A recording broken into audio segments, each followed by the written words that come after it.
자, 오늘 저와 여러분들이 함께 나누실 말씀은 요한복음 21장 3절부터 11절까지 말씀입니다. 요한복음 21장 3절부터 21절까지 말씀, 우리말 성경으로 한 목소리로 함께 읽으시겠습니다. 시몬 베드로가 그들에게 나는 물고기를 잡으러 가겠소 하고 말하자 그들이 우리도 가겠소 하고 말했습니다. 그들은 나가서 배를 탔습니다. 그러나 그날 밤 그들은 물고기를 한 마리도 잡지 못했습니다. 날이 밝아올 무렵 예수께서 바닷가에 서 계셨으나 제자들은 그분이 예수신 줄 알아보지 못했습니다. 예수께서 제자들에게 얘들아 물고기를 좀 잡았느냐 하고 물으시자 그들은 한 마리도 잡지 못했소 라고 대답했습니다. 예수께서 제자들에게 말씀하셨습니다. 그물을 배 오른편에 던져보라. 그러면 물고기가 잡힐 것이다. 제자들이 그물을 배 오른편에 던지자 물고기가 너무 많이 걸려 그물을 배 안으로 들어 올릴 수 없었습니다. 예수께서 사랑하시던 제자가 베드로에게 말했습니다. 주이시다. 시몬 베드로는 주이시다 라는 말을 듣자마자 벗어두었던 겉옷을 몸에 걸치고 물로 뛰어들었습니다. 그러나 다른 제자들은 배를 탄 채 물고기가 가득한 그물을 끌면서 배를 저어 육지로 나왔습니다. 배가 바닷가에서 약 200규빗 정도밖에 떨어져 있지 않았기 때문입니다. 제자들이 육지에 도착해 보니 숯불을 피워 놓았는데 숯불 위에는 생선이 놓여 있었고 빵도 있었습니다. 예수께서 제자들에게 말씀하셨습니다. 너희가 방금 잡은 생선을 좀 가져오라. 시몬 베드로가 배에 올라 그물을 육지로 끌어내렸습니다. 그물 안에는 큰 물고기가 153마리나 들어 있었습니다. 물고기가 이렇게 많았는데도 그물은 찢어지지 않았습니다. 아멘. 할렐루야. 자, 여러분들 한 주간 동안들 다 평안들 하셨습니까? 네. 자, 지난주는 부활주일이었습니다. 우리가 욥기의 말씀을 살펴보았는데요. 자, 욥이 어떤 상황 속에서도 하나님을 원망하지 않고 견디고 이겨낼 수 있었던 것은 그에게 부활에 대한 확실한 믿음이 있었기 때문임을 우리가 지난주에 살펴보았습니다. 자, 오늘은 예수님의 부활 후 두 번째 주일입니다. 자, 지난주 부활을 소망함에 대해서 말씀을 증거했는데 지난 한 주간 여러분들은 어떻게 사셨습니까? 부활을 뜨겁게 마음에 새기시면서 기뻐하시며 그렇게 사셨는지요? 아니면 부활은 다 잊어버리고 현실의 자리로 돌아가서 때로 걱정하고 염려하고 분노하면서 세상에서 무엇인가를 얻기 위해 세상의 그물을 내리고 내가 원하는 것을 잡는 일에 집중하며 사셨는지요? 자, 바이러스로 인해서 여러 가지 상황들 점점 확진자가 늘어나가고 뉴욕주에서는 매일 시체들이 냉동차에 실려 나가는 모습들을 보면서 의료진들조차도 두려워하고 공황에 빠져 있는 그런 상황들 속에서 우리도 저렇게 되면 어떻게 하나 하는 두려움들, 경제활동을 할 수 없는 데서 오는 생활고로 인해서 오는 많은 고민들로 한 주간을 보내셨을 것입니다. 나의 앞길은 어떻게 되는 것인가 하는 그런 염려들. 그런 중에도 기쁨과 환희를 가지고 부활에 대한 소망을 가지고 한 주간을 잘 지내셨어요? 어떠세요? 자, 대부분의 많은 분들은 아마도 일상으로 돌아가셔서 나는 어떻게 살아갈 것인가 삶의 염려와 근심의 상태로 돌아가 일주일을 사신 분들이 아마 대부분이실 겁니다. 말씀을 들을 때는 기쁘고 위로가 되는 것 같은데 금방 나의 마음은 현실의 문제로 돌아가 버립니다. 그렇게 부활의 기쁨 소망들을 다 까맣게 잊고 사시다가 다시 주일 예배에 오시면 여러분 어떤 마음이 드세요? 참 죄송하죠. 그죠? 하나님 앞에 또 많이 죄송하고 그렇죠. 자, 오늘 본문을 보면 예수님께서 부활 후 베드로를 찾아오십니다. 예수께서 살아계실 때 베드로를 포함한 제자들에게 부활할 것이다 라는 말을 여러 번 하셨어요. 그리고 그 말씀대로 부활하셨습니다. 그렇다면 예수님의 부활 이후 제자들의 모습은 환희와 기쁨이 가득 찬 모습이어야 하는 것이 맞는 거예요. 그렇지 않겠어요? 그런데 지금 제자들의 모습을 보십시오. 이들의 모습은 그들이 3년 전 처음 예수님을 만날 때 바로 그 상황, 3년 전의 상황으로 돌아가 있는 것입니다. 오늘 하루를 먹고 살기 위해 힘쓰고 애쓰며 갈릴리 바다에서 그물 던지고 있는 어부의 상태, 고기를 잡는 어부의 상태, 예수님의 말씀과 부활을 다 잃어버린 상태로 돌아갔습니다. 갈릴리 바다에서 예수님을 처음 만났을 때 3년 동안 예수님을 따라다니며 배우고 예수님으로부터 수많은 설교와 그분이 행하시는 표적을 경험했어요. 제자들은 수많은 기적을 보았습니다. 그리고 최고의 설교를 예수님으로부터 들었어요.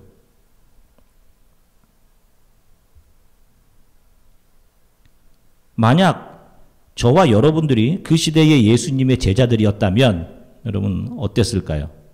저와 여러분들은 잘 해낼 수 있었을까요? 자, 우리가 신앙생활하면서 스스로에게 답답함을 느끼는 것들이 바로 이런 것들입니다. 왜 나는 늘 변하지 않을까? 왜 나는 늘 이렇게 계속 이기적일까? 말씀을 들을 때는 마음이 뜨거운데 왜 나는 며칠을 견디지 못하고 늘 세상의 자리로 그대로 돌아가 있을까? 하는 그런 점입니다. 오늘 우리가 이런 고민들의 해답을 베드로의 삶에서 좀 잘 찾아봤으면 좋겠어요. 베드로가 처음의 자리로 돌아가 있을 때, 그가 자신만만해 있을 때 예수께서 그에게 어떤 것을 해 주셨는지를 주의 깊게 살펴보시면서 여러분들의 신앙의 자리는 지금 베드로의 어떤 상태와 비슷한지를 잘 살펴보시면, 그렇게 가시면 여러분들 좋은 해답을 아마 찾아낼 수 있지 않을까 생각합니다. 그리고 예수님께서 우리 삶에 어떻게 섬세하고 관여하고 계신지를 배우실 수 있을 것 같아요. 베드로의 실수보다 예수님이 베드로 옆에서 어떻게 해주셨는지를 잘 보시면 될 것 같아요. 베드로와 제자들이 평소 예수님을 통해 기대하고 있었던 것이 있었습니다.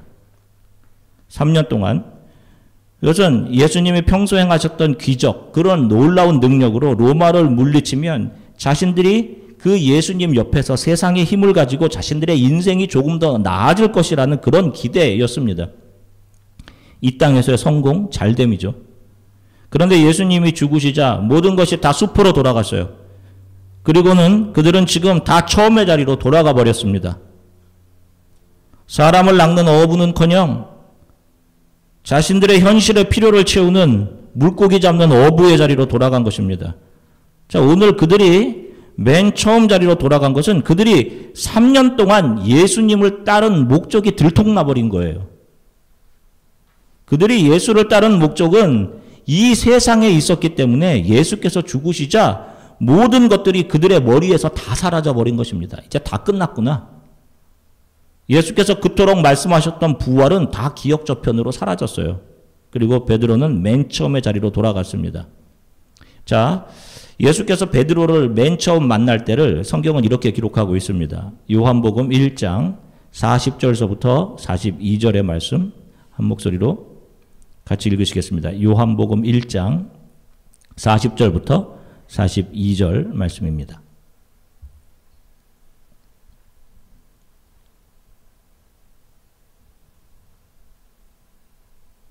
요한복음 1장 40절서부터 42절 말씀 제가 읽어드리겠습니다. 요한의 말을 듣고 예수를 따르는 두 사람 중 하나는 시몬 베드로의 형제 안드레라. 그가 먼저 자기의 형제 시몬을 찾아 말하되 우리가 메시아를 만났다 하고, 메시아는 번역하면 그리스도라. 데리고 예수께 오니 예수께서 보시고 이르시되 내가 요한의 아들 시몬이니 장차 게바라 하리라 하시니라. 게바는 번역하면 베드로라. 자, 세례 요한의 제자였다가 예수님을 따르게 된 형 안드로의 인도로 베드로는 예수님의 제자가 됩니다. 그가 자신의 동생인 안드레가 자신의 동생인 시몬을 예수님께 데리고 온 것이죠. 자, 이 첫 만남에서 예수님은 그의 이름을 바요나 시몬, 요한의 아들 시몬이라는 이름에서 반석이라는 뜻인 의미의 베드로라는 이름으로 그의 이름을 바꾸어 주시죠. 자, 그리고 누가복음 4장에 보면 베드로의 장모가 열병으로 다 죽게 되었는데 예수께서 그의 장모의 열병을 고쳐주십니다. 그리고는 누가복음 4장에 보면 그것을 그 기적으로 자신의 장모가 회복되는 것을 경험한 이후 그는 어떻게 된 일인지 중도의 예수를 떠나 갈릴리 바다로 돌아가 자신의 원래 직업인 어부로 돌아가 물고기를 잡고 있었습니다. 자, 그런데 이 장면이 오늘 우리가 부활 후에 제자들의 모습과 너무 비슷해요. 누가복음 5장 2절부터 11절 우리말 성경으로 같이 읽으시겠습니다. 누가복음 5장 2절부터 11절입니다.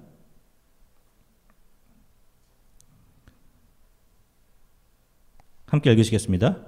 예수께서 보시니 배 두 척이 호숫가에 대어 있고 어부들은 배에서 내려 그물을 씻고 있었습니다. 예수께서는 그들 중 시몬의 배에 올라타 그에게 배를 못에서 조금 떼어 놓으라고 말씀하셨습니다. 그러곤 배 위에 앉아 사람들을 가르치셨습니다. 말씀을 마치신 후 예수께서 시몬에게 명령하셨습니다. 물이 깊은 곳으로 나가 그물을 내리고 고기를 잡아라. 시몬이 대답했습니다. 선생님, 저희가 밤새도록 애썼지만 아무것도 잡지 못했습니다.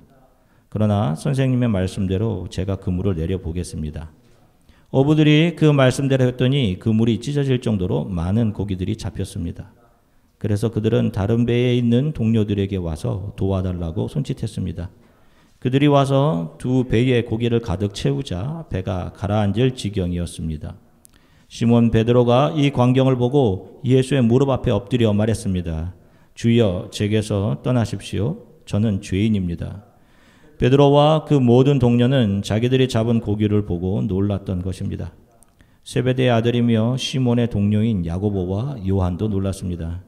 그때 예수께서 시몬에게 말씀하셨습니다. 두려워하지 마라. 이제부터 너는 사람을 낚을 것이다. 그리하여 그들은 자신들의 배를 무태 대고 모든 것을 버려둔 채 예수를 따라갔습니다. 아멘. 보세요. 어부로 돌아간 그들은 한날 밤이 새도록 아무 고기도 잡지 못하죠. 수고하고 노력했지만 바다는 그들에게 돈을 만들어주는 고기를 쉽게 내어주지 않았습니다. 그렇게 수고했지만 아무 소득을 올리지 못한 채 지쳐있던 베드로에게 예수님께서 먼저 찾아오시죠. 다시 찾아오신 것입니다. 그리고는 깊은 곳에 가서 그물을 내려라라고 하시죠. 실은 갈릴리 바다 물에 대해서 가장 잘 알고 있는 사람은 베드로였습니다. 그럼에도 그가 예수님의 말씀대로 그물을 깊은 곳에 내립니다. 그러자 그물이 찢어질 만큼 많은 고기가 잡혔습니다. 그런데 그 많은 고기를 가지게 된 베드로의 고백이 참 특이합니다. 고기를 많이 잡게 해주셔서 참 감사합니다. 돈을 많이 벌게 되었습니다. 감사합니다가 아닌 저는 죄인입니다. 주님, 저를 떠나주십시오. 라는 놀라운 고백을 합니다. 갈릴리로 돌아간 자신을 찾아온 예수 앞에서 자신에게 주어진 수많은 고기들을 바라보는 것이 아닌 자기 자신의 내면을 바라보면서 자신이 죄인임을, 그래서 예수님 앞에 설 자격이 없음을 고백하고 있습니다. 그리고 그의 눈앞에 많은 고기, 돈을 버리고 예수 그분을 따릅니다. 자, 처음 예수를 따르겠다고 했다가 마음이 변해서 갈릴리 어부의 자리로 다시 돌아갔습니다. 그때 예수께서 직접 찾아오셔서 베드로에게 해 주신 것은 베드로 자신이 이 세상에서 무엇을 가지고 있는지, 무엇을 가지고 있지 못한지 그런 것들을 바라보는 눈이 아닌 예수 앞에서 자기 자신이 어떤 사람인지를 볼 수 있는 눈을 열어주신 것입니다. 여러분, 이것이 믿음의 시작이에요. 이것을 예수께서 주신 것입니다. 예수를 떠나 까맣게 잊고 살던 베드로에게 예수께서 다시 찾아오셔서 그에게 주신 거예요. 이후부터 베드로는 그물을 버리고 예수를 쫓습니다. 그런데 이후에도 베드로는 다시는 예수님을 배신하지 않고 예수님을 위해서라면 목숨도 바치겠다는 고백을 참 여러 번 합니다. 한번 살펴보겠습니다. 마가복음 14장 27절서부터 31절까지의 말씀. 마가복음 14장 27절부터 31절까지의 말씀 같이 읽으시겠습니다. 예수께서 그들에게 말씀하셨습니다. 너희는 모두 나를 버릴 것이다. 성경에 이렇게 기록되어 있다. 내가 목자를 치리니 양떼가 흩어질 것이다. 그러나 내가 살아난 후에 너희보다 앞서 갈릴리로 갈 것이다. 베드로가 장담하며 말했습니다. 모든 사람이 주를 저버린다 해도 저는 그렇게 하지 않을 것입니다. 예수께서 대답하셨습니다. 내가 네게 진실로 말한다. 오늘 밤 닭이 2번 울기 전에 내가 나를 모른다고 3번 부인할 것이다. 그러나 베드로는 힘주어 말했습니다. 주와 함께 죽을지언정 결코 주를 모른다고 하지 않을 것입니다. 아멘. 보세요. 베드로가 힘주어 이야기하죠. 나는 그런 사람이 아닙니다. 주와 함께 죽을지언정 결코 주를 모른다고 하지 않을 것입니다. 자신은 그런 사람이 아니라고 자신 있게 답하죠. 이 답이 저와 여러분들도 참 자주 하는 그런 말인 것 같아요. 나는 저 사람과 달라. 어떠세요, 여러분? 나는 그런 사람이 아닙니다. 라는 말. 그런데 예수께서는 이전에 베드로와 제자들에게 이런 가르침을 주신 적이 있습니다. 마태복음 16장 24절 말씀입니다.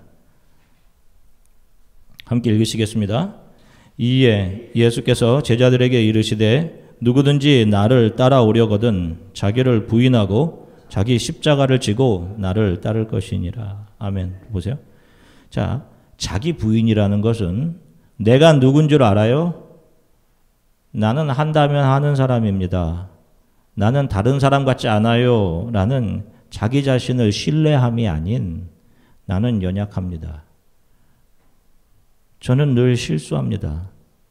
저는 늘 예수님을 배신하는 이기적인 자격이 없는 자입니다. 라고 자기 자신을 신뢰하지 못하는 상태를 자기 부인의 상태라고 하는 거예요, 여러분.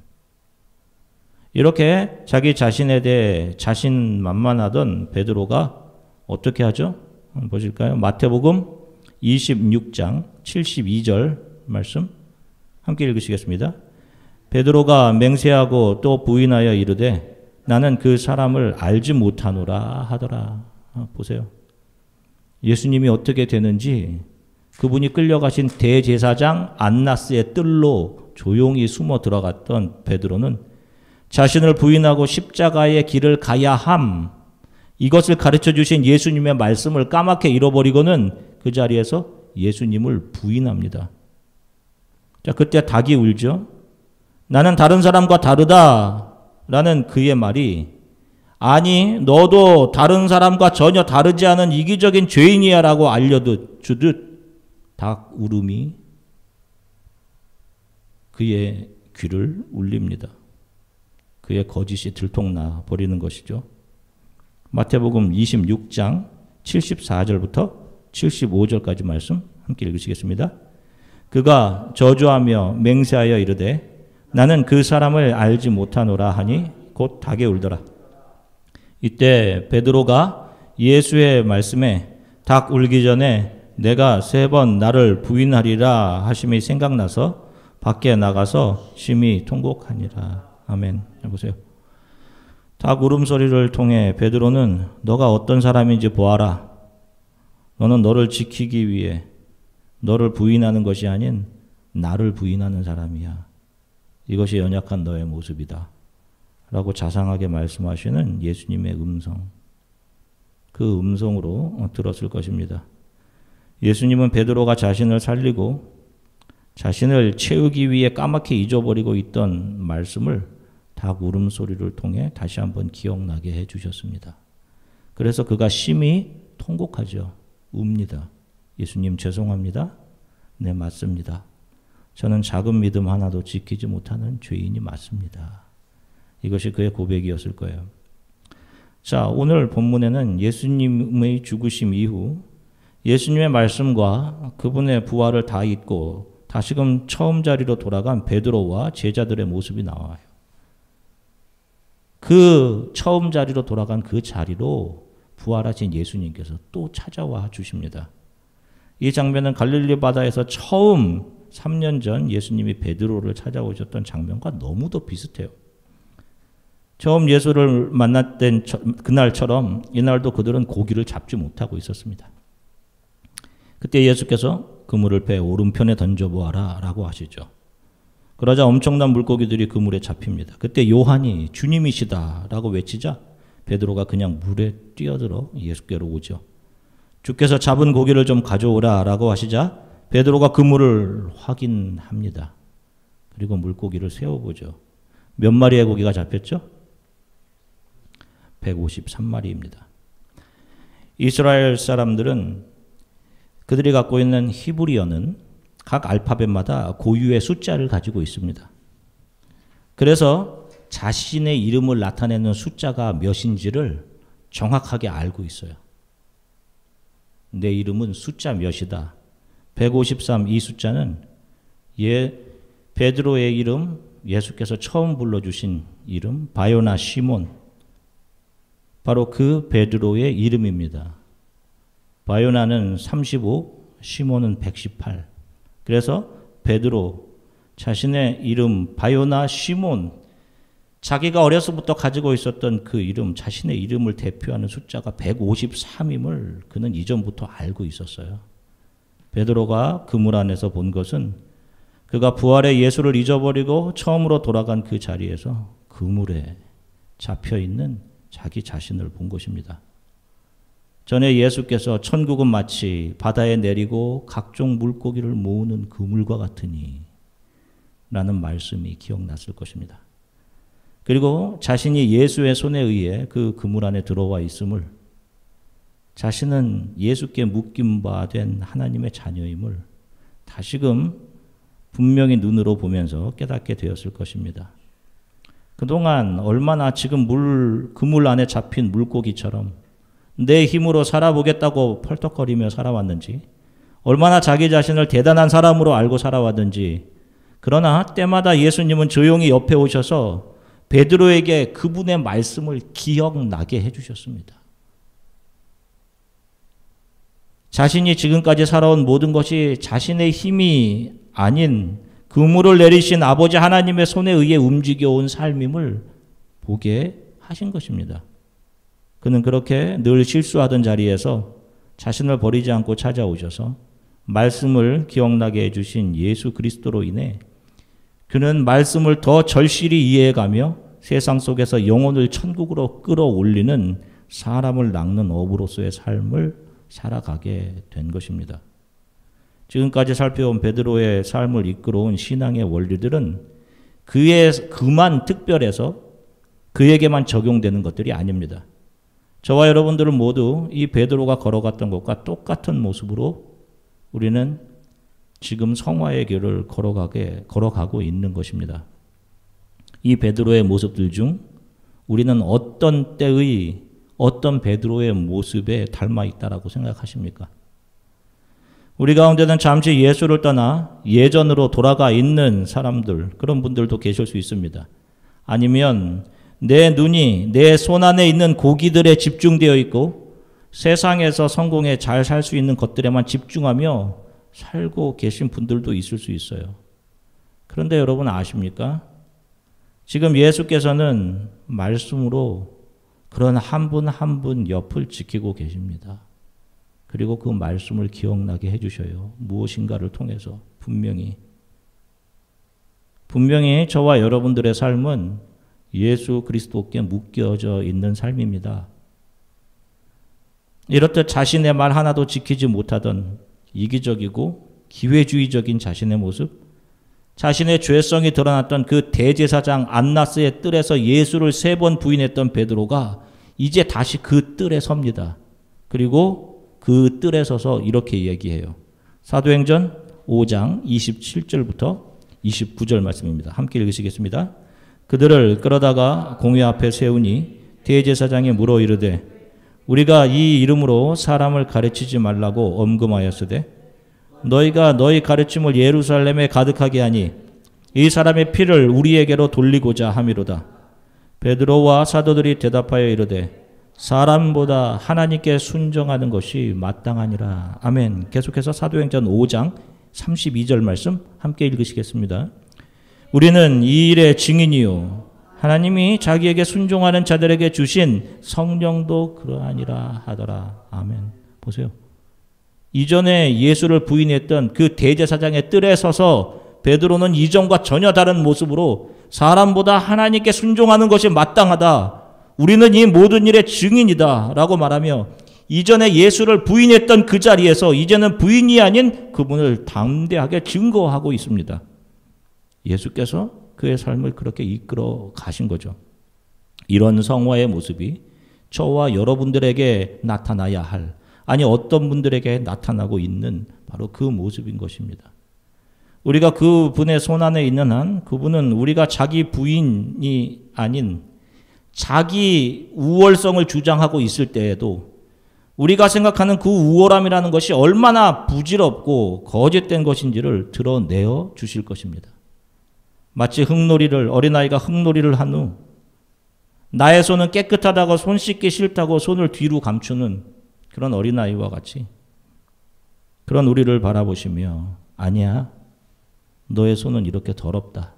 봐, 지지가 묻었지 않니? 라고 하시며 그 손을 잡고 씻어주시는 부모님 같이 우리가 자꾸 감추려고 하는 우리의 죄를 드러내시며 우리가 우리의 눈으로 직접 보게 하시고 우리가 더러운 죄인임을 알아가게 하셔요. 그래서 예수께서 내가 고아와 같이 너희를 버려두지 않을 것이다 라고 하신 겁니다. 고아들은 더러운 것을 씻어줄 부모가 없지만 너희들은 아니야. 내가 다 씻어줄게 라고 하시는 거예요. 우리가 알다시피 베드로가 너무도 멋진 신앙의 고백들을 예수님께 또 여러 번 했지 않습니까? 예수님은 베드로의 이 말들을 신뢰하지 않으셨습니다. 베드로가 자신이 내뱉은 말들을 다 지켜낼 것이라고 애당초 예수님은 생각하지 않으셨어요. 그런 자기 말을 잘 지켜낼 것이라는 기대 때문에 베드로를 사랑하고 끝까지 그와 함께 하신 것이 아니라 그가 자신의 자녀이기 때문에 전적으로 그를 사랑하신 것입니다. 우리가 어릴 때 부모님께 엄마 아빠 내가 이 다음에 커서 돈 많이 벌어서 엄마 아빠 줄게요. 저 밖에 보이는 저 커다란 빌딩도 사줄게요. 라는 소리를 안 해보신 분들 없을 거예요. 그런 말 다 부모님께 한 번씩은 해봤죠? 내가 돈 많이 벌어서 엄마 아빠 줄게. 잘 지키셨어요? 지키고 계세요? 지금? 어떠세요? 자, 그때 우리 어머니 아버지들이 그 말을 고지고대로 믿으셨을까요? 너 그거 꼭 지켜. 하셨어요? 그 말을 지킴과 지키지 못함과 상관없이 우리가 자녀이기 때문에 우리들을 전적으로 사랑해 주시고 그 사랑 때문에 우리가 지금까지 이렇게 성장해 올 수 있었던 겁니다.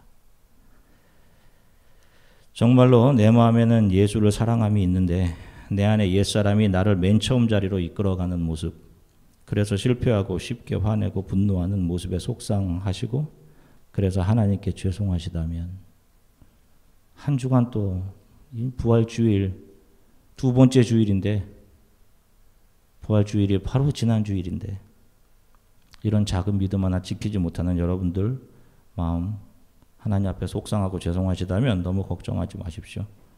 그것은 여러분들이 여러분들의 의지로 이겨내야 되는 부분들이 아니에요.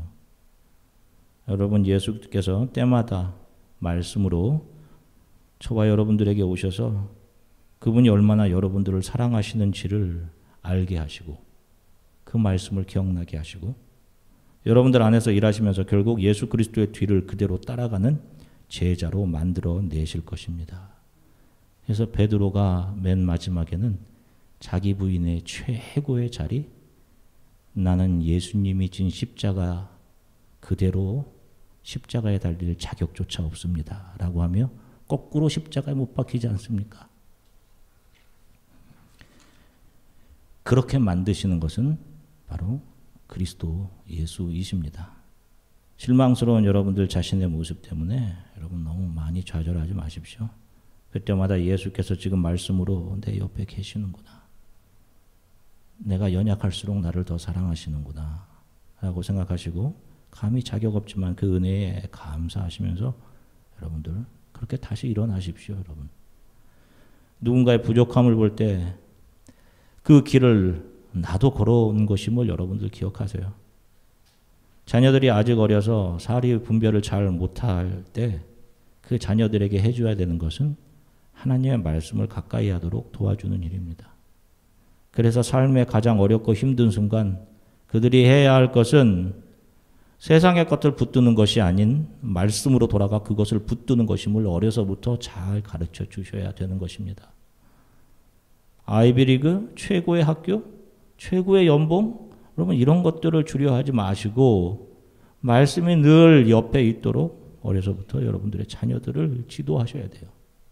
그러면 그 아이는 가장 힘들 때 자신이 해야 할 것이 무엇인지를 분명하게 알게 될 거예요. 말씀을 붙잡고 기도하는 자리로 갈 것입니다. 한 주간 수많은 실수와 처음의 자리로 또 돌아갈 것이지만 그럼에도 예수가 늘 말씀으로 우리들에게 먼저 찾아오셔서 우리 옆에 계심을 기억하시고 나는 약하지만 하나님의 강함을 생각하시고 한 주간을 견디고 또 이겨내시기를 주 예수 그리스도의 이름으로 간절히 축원합니다. 함께 기도하겠습니다. 주님, 나를 부인하고 주를 따라야 함을 알지만 나를 부인함이 아닌 나를 더 신뢰하고 나를 자랑하고 나를 드러내고 내가 가장 옳다는 그런 생각으로 살아왔습니다.